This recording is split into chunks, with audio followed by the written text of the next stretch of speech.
Welcome back to Handy Headquarters. I thought I'd maybe video us. We're driving back in the Tesla Model S. I've been a driver of it for the last 8 years, and I thought you could follow us home and show you what it's like to drive an electric car from Belfast, Northern Ireland, so part of the United Kingdom, all the way back to the south of the Netherlands in Maastricht. So first stop is here at Stena Line, a ferry which will take us across to Liverpool, and then it's an overnight ferry, and then we will drive down to Dover, and then catch another ferry to Calais in France, and then from Calais to France home. So I'll take you on the journey, and I won't video everything, but I'll video the most important parts, and I'll show you the way you do it in an electric car. Cheers! So the first thing you try and do before leaving a long journey is try and make sure that you've charged up the battery as much as it'll go. So not only short trips, but full battery. We've got about 85% or so. And then before you start, you could put the home address in directly. We've got 2 ferries and a long way to go, overnight ferry. So normally I wouldn't put home address in, but just to give you an idea, I just pushed home here. It first of all tells me I need a CCS adapter for the journey, so it knows which superchargers you're going to use already. And CCS adapter is just some of the modern chargers don't use a standard cable. And then you can see the journey here quickly. So all the way from Belfast with an overnight ferry to Liverpool, and then we'll drive down to Dover, right in the south of England, and then catch another ferry which is only an hour and a half, and then on home to somewhere near Maastricht. So I'll show you the next steps a bit later. It will also now show you the complete route, and it'll automatically calculate which superchargers you'll be stopping at and for how long. So first one says 40 minutes, then 50 minutes, then 35, and so on. And tells you here by the time you get home you'll have 19% battery, and it'll be 12:41. Of course, it doesn't know we're taking a boat here from Stena Line as yet, so I'll reset the navigation once we land in England.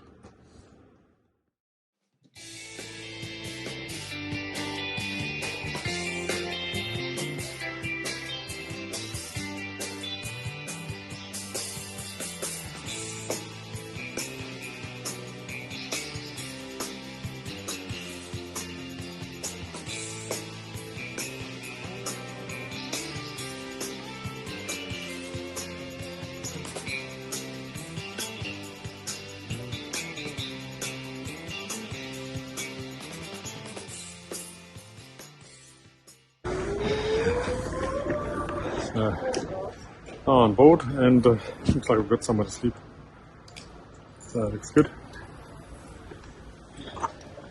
So it's just after midnight here, and my wife has managed to find a cabin, so we've got a little bit more comfort tonight.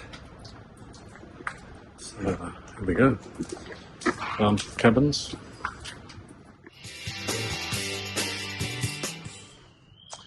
This is us.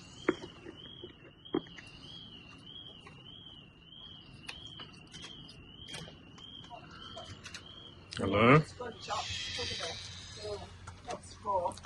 Is everybody decent in here?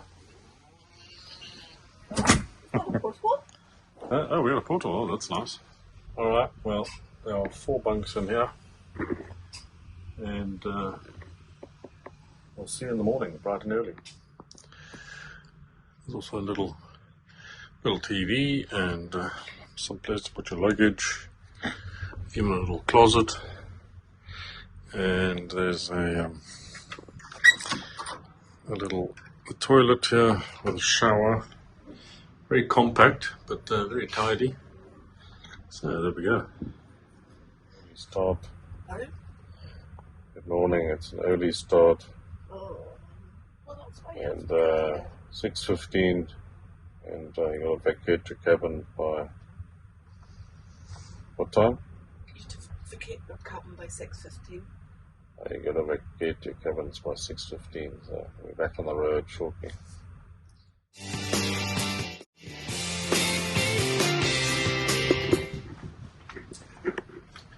See if we can get a quick shot from outside. Well, we're just coming into the port.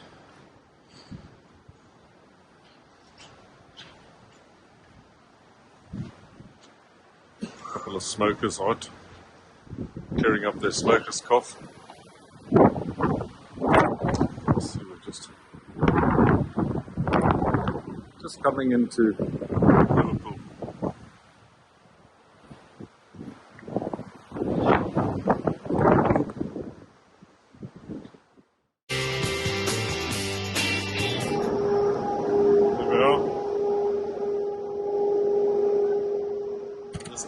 Dog's been here all night. Hey boy. Hey, hello. It's cool. It's the barrier coming down here. Cars to start to vacate.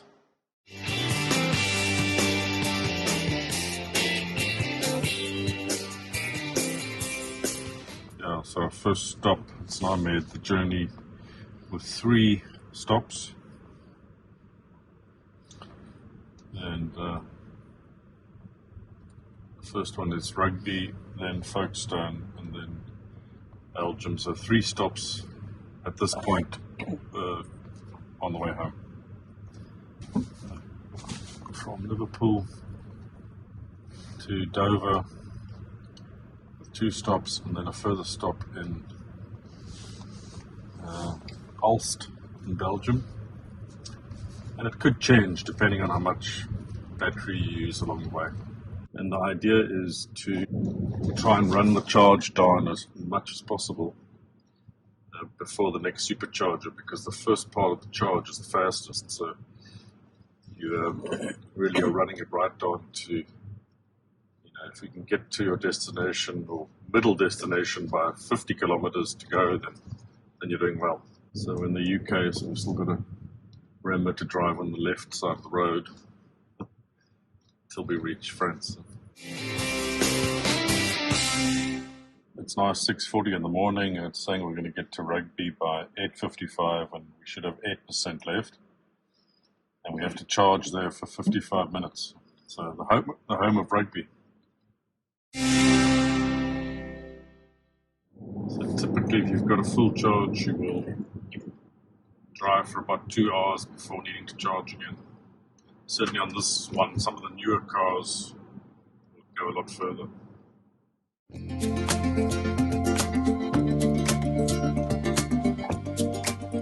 So we're just about coming into Rugby now, and we have, you can see in the bottom left hand side of the screen, we have 60 kilometers of battery left, 59.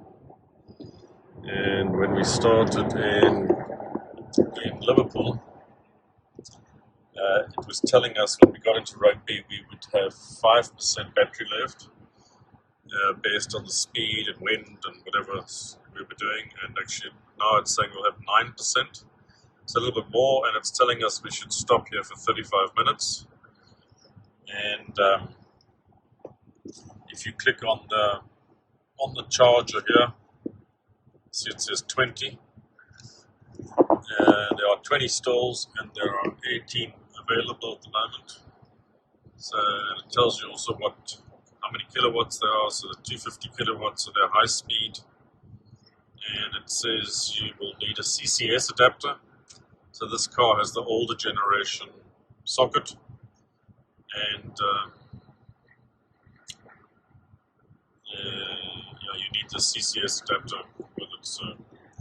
So yeah, and then the next stop is Dartford, and then Dover. So we're in plenty of time.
So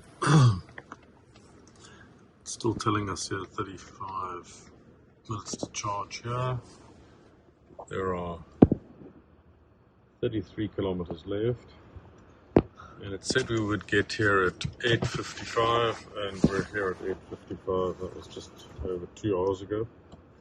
So I will set up the charge. So there's 3 ways to open the charging port. One of them is just to hit this lightning bolt here. Oops, that one there. This opens the charging section here, and then you can just open the charge port like that. It opens it. So that was one way to open. You can see there's a lot of chargers here. 20 Tesla stalls on their own, and also further up here there's a lot of private company ones as well. So you can see here's the charge port. It's open, but I'll show you the other way to open it.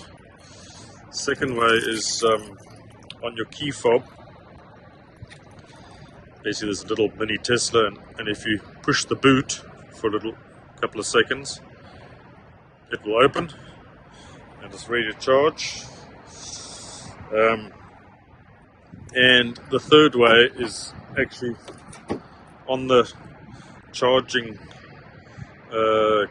socket itself, or plug itself. You can just push this button and it will open.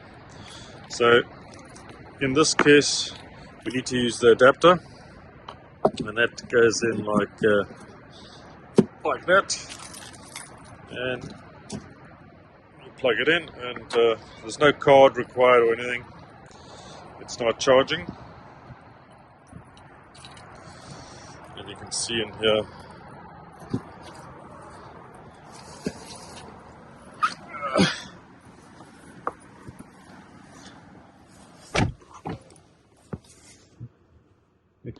it's starting to charge. And this is why when you're on long trips you run the battery down as much as possible, because the first part of the battery charging charges at a very, very high rate, so you get a lot of charge in a very short period of time. You can see it's already plus 3 kilometers, and it's charging at 650 odd kilometers per hour. And as the battery gets full, that slows down drastically. So the last part of the battery, maybe the last 30%, is very slow. So the current is automatically reduced. So there we go. We're on charge, and now we can go and have some breakfast. So not a bad idea to stop anyway on your way to breakfast. So here's all the other cars charging. Let's see here. So as the UK is getting more and more electrified, there's loads of electric cars on the road already, and we've been to the UK probably now I think it's the 6th journey, and the Model S is free supercharging for its life. So it's done 230,000 kilometers or so, and all the motorway driving is free for the life of the car. So all the way to the UK and back, no charge. Sometimes I will use a private network, and then that charges you, and you use a key fob to charge. But yeah, motorway charging is free, which is quite a big expense in the long run. So main maintenance is tires. Let's see, here's a little. We've arrived in Rugby. This is actually where Rugby started. So there's a little statue of somebody being tackled. So now you've stopped for your break, and now you want to know. You don't want to walk out to the car every 5 minutes to see what the state of charge is. So you can see very easily on the Tesla app what's going on. We've only been stopped for a few minutes, and we have 180 kilometers of charge already. And since we stopped, there's 148 kilometers has been added. And It's charging at the moment at 63 kilowatts at 331 kilometers per hour. And that will drop slowly as the car, as the battery gets fuller and fuller. It will go down. It's telling us we have 20 minutes to continue our trip. So take your time, not bad to have a break. And maybe while I'm on the app, I'll show you a couple of other things. A few other controls here. You can flash the lights, honk the horn. That's now I beep the horn while I'm sitting here. You could start the car, you can vent it. You can, in the winter, is a very handy function. You can set the car to defrost in the morning here, change the temperatures inside the car. You can vent it in the summer. And then you can see exact location of the car. You can see it's in a parking area here in Rugby, and exactly which stall it's on. This is a very handy function if you're stuck in an airport and you can't find your car, which wouldn't be the first time for us. And of course you can also follow, if your partner is driving the car, you can follow her from the other end of the world, and you can see exactly how fast she's going and where she's going and whatever. And then summon is a function. You have to be close to the car, so you have to be, I think, within 15 meters away from the car, and then you can drive it, start the car, drive it forward, backwards, park it. I haven't used that for a little while. Nice little gimmick. And then schedule is all about scheduling when to charge the car. Normally in your home charger. So normally you want the lower cost electricity. So maybe after 9 o'clock at night you can plug it in anytime you like, but at 9 o'clock at night it will start to charge. So it won't charge during the expensive times. And then you can add drivers to the car. You can stick it into valet mode if you've got somebody else driving it. And we don't want to add any more at the moment. And then charging stats, you can see how much money you've saved. So here, for instance, petrol savings 414 euro, which is quite handy. And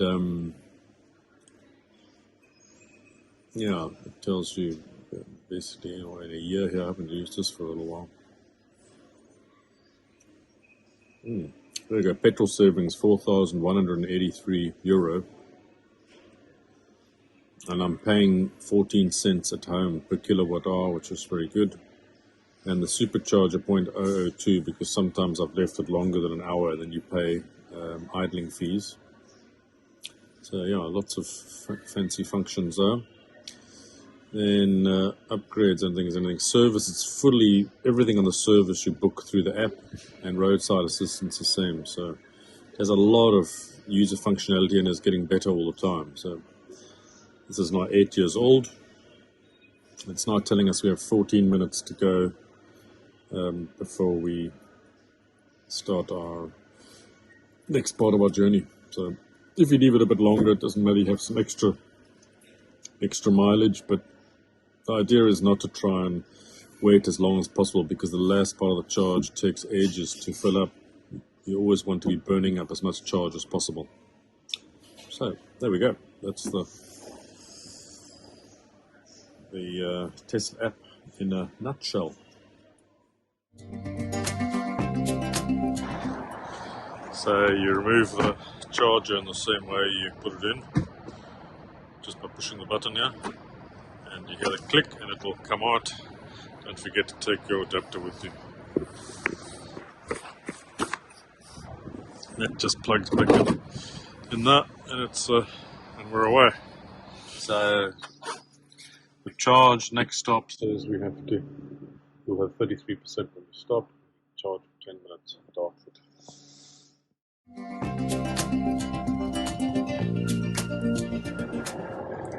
Just something about the Autopilot or co-pilot. I got the car in September 2015, and the Autopilot wasn't legalized around the world, but 1 month later in October, via Wi-Fi, it was switched on, and the hardware was already installed. and it works very simply. These two blue icons here. This one here is the automatic speed control or distance control, so it'll keep a distance from the car in front of you, and you can adjust that with this lever down here. And as you turn it, you can either have 1, 2, 3, up to 7 car lengths away from the car in front of you. So if you're feeling very insecure, you can wind it up to 7. I typically keep it on 3 car lengths. And at the moment, it knows the speed limit. So the speed limit here, 113 kilometers an hour, which is a bit odd because it's actually miles an hour. And therefore, your speed is automatically set at 113, and it will adjust to the car in front of you. And if a car comes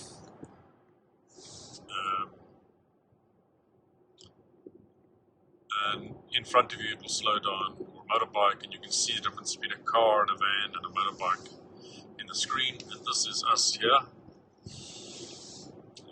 You can switch off the speed control by pushing this button here, and then we have no speed control, and then one click means you get the speed control but no automatic steering. And when you pull it up a second time or double click it, then you get the steering as well. Now it is a co-pilot, so that means you have to keep a hand on the steering wheel. It does test for a frequency continuously, so if I let the steering wheel go now for a few seconds, it should start to tell me in a few seconds that I'm not holding the steering wheel. So it could be if you fall asleep or something, it will start to warn you. You start to get a white beam at the top going there. And if you're still not awake, it will start to turn red and start to make a noise. So it gets faster and faster and faster. And then it'll start to go red until you add some pressure again on the steering wheel. So you need to have a little bit of pressure. And of course, anytime you can just move the steering wheel and disengage the autopilot automatically. Now, if I wanted to overtake, I can just use my indicator here, and you can accelerate, stay in the speed control. The inside lane will go dotted, and it will actually change lanes itself. Will speed up to the speed limit, or you can adjust you can increase the speed here, increasing it like this. So it'll go up to 150 kilometers an hour on autopilot. After that, you have to take over. So I'll just put it back down again. It goes up in increments of as little as 1 or in steps of 5 kilometers an hour. And here again, just putting the indicator on, the inside lane goes to a dashed line, and it automatically is changing lane. If you release the indicator, it will now drive in this lane. And on long journeys, 90%, I would say even 99% of the way, I would use the autopilot. And you can see here a truck. We're coming passing a truck, and there we just passed it there. It's picking up on the dash. On the left-hand side here, you can adjust both these screens, this side and this side, to whatever you like. But I normally keep the navigation, the close-up navigation here, and the big navigation is obviously on the bigger screen. And on the right-hand side, at the moment, it's got the energy usage. So once you come off, you'll see it'll start to go green. That means it's generating power. Bing bong means the autopilot is back on again. So that's enough about autopilot for the time being.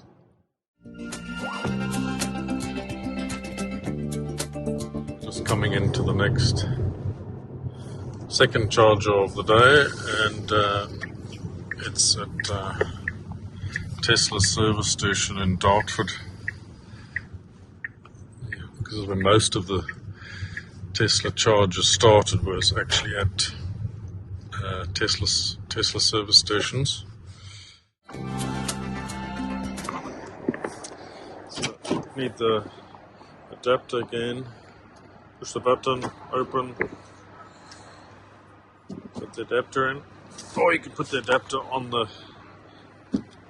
thing first, and we're away. As soon as the little blue lights start to flash, you know you're charging. And the idea is always to park staggered, because as soon as you park next to each other, then you still have the power from the next car. So we've just stopped for lunch in Dartford, and we're now on 306 kilometers. And if we stayed another 35 minutes, we would go to charge limit, but we don't need that. We've added 186 kilometers in the stop, and it's now running at 189 kilometers an hour. So I think we'll get going. There is no supercharger at the ferry, but there is if you take the tunnel, so in both directions. So the closest charger would be in Dartford, a Shell fast charger, which you pay for in this case. Anyway, we'll see. We still need an hour to get there, so we'll take it from there. So we've had breakfast stop and now a lunch stop. Next stop is the ferry. We might stop at a Shell charge station if we have time, just to top up before getting on the boat, because it's advantageous not to charge on the other side, so go as far as you can before getting on the boat. Again, we just undo the charger or pushing the button. Ding. That's it. Take your adapter off. Remember to close that. And we're away again.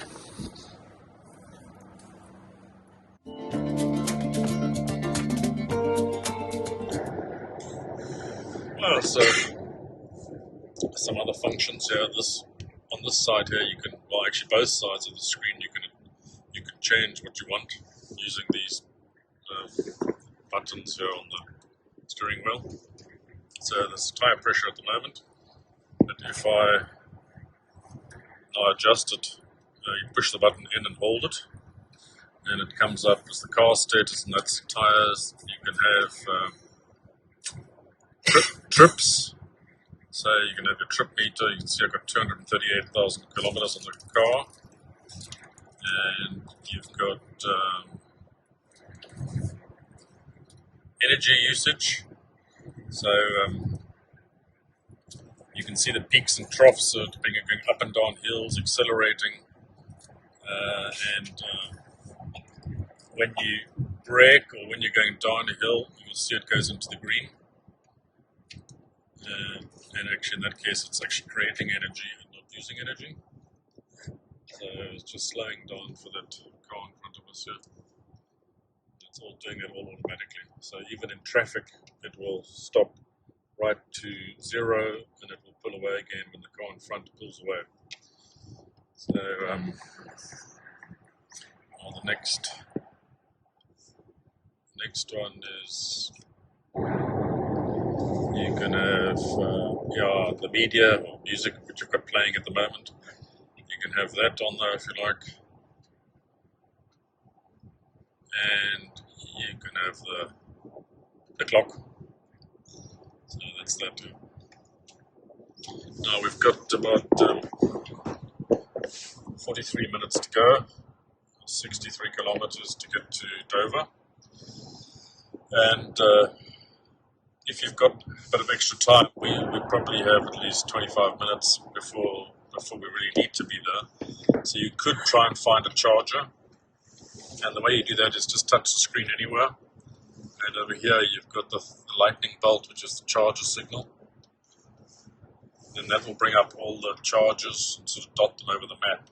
And there is one here, but this is at the Channel Tunnel, and it is France bound only, so it will tell you have to be in the customs area, so you can't get to that one. And at the moment, the charger settings are on 3, So if we change it to 2, so not superchargers, and then we can see what else there is. You can see there's another one here. You can click on it. That is grid serve. I think that's BP. But yeah, a little bit out of the way we're going. We decided to stop at the Shell recharge, and they've got a CCS adapter.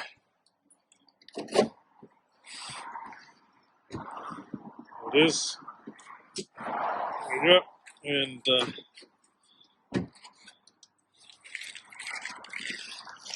in this case, you just use your Shell little key fob.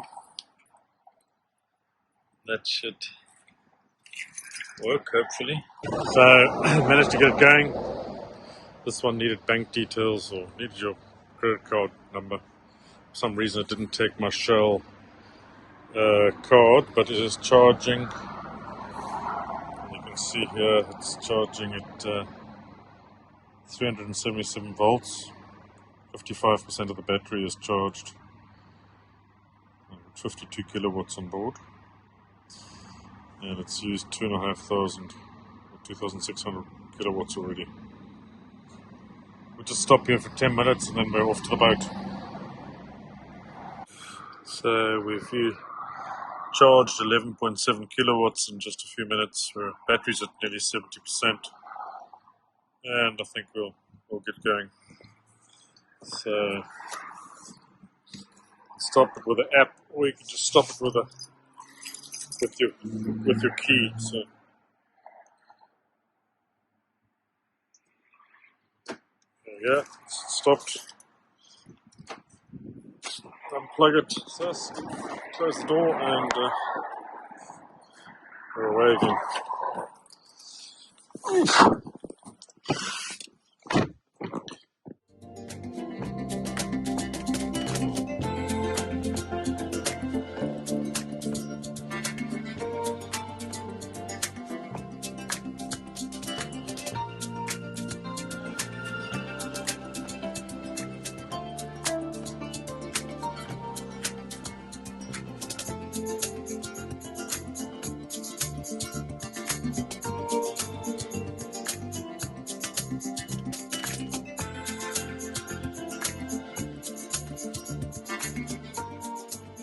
Actually, in this garage, it's a brand new boat. It's only like a few months old, and it's already been prepared for car charging. So all the way along the walls there are car chargers. But for some reason, not in use yet, which would be perfect. So while you're crossing the channel, you could charge your car. So all the way down it's car chargers. For some reason, they're not connected as yet. Here we go. It's a ginormous ship. Amazing. You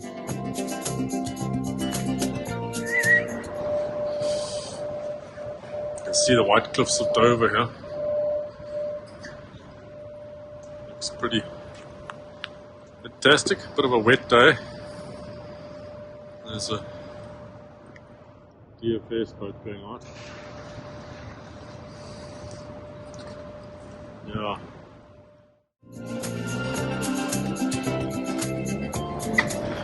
See the trucks coming in here.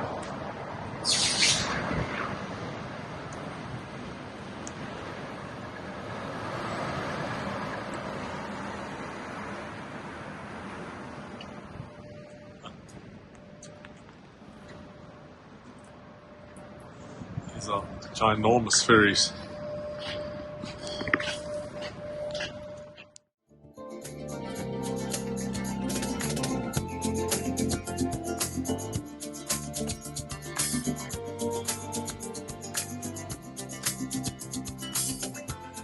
So we're just coming into France.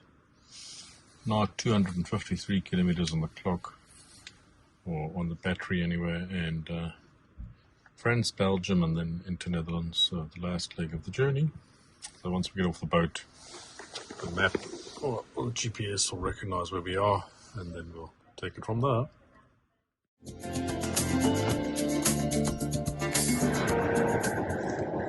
So we're in France, and we have a one-stop strategy before home to get to Ulst in Belgium. So it's about just under an hour and a half away, and we have to charge for 35 minutes or 40 minutes. We should be home by 10 o'clock. That means nearly 24 hours since we left. We could be in Australia. By 8 o'clock we should be in Ulst in Belgium. So here we are in Ulst in Belgium, the last stop. This one you don't need the adapter, it's got both plugs, so you should be able to just push the... There you go, it's open, and plug her in, and she's charging. There you go, charging. So quite a number of charges here. This one only has a maximum stay of 30 minutes. There's only one other car here at the moment. And they're quite often at truck stops, McDonald's. This is an Ibis hotel in the Netherlands, at Van der Valk hotel. So, yeah, pretty good. So we'll nip in here and see if we can get somewhere to eat. Just unplug the charger and then we're away.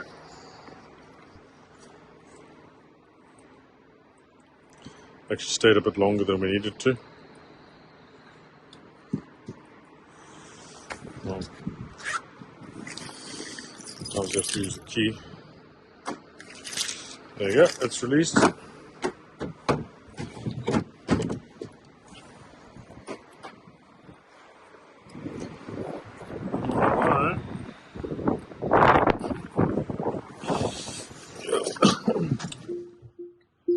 We'll do the last few kilometers.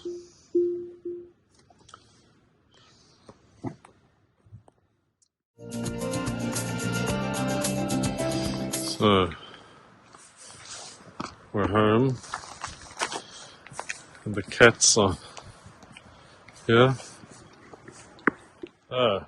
If you've managed to stick with us this far, congratulations. This was a long way home.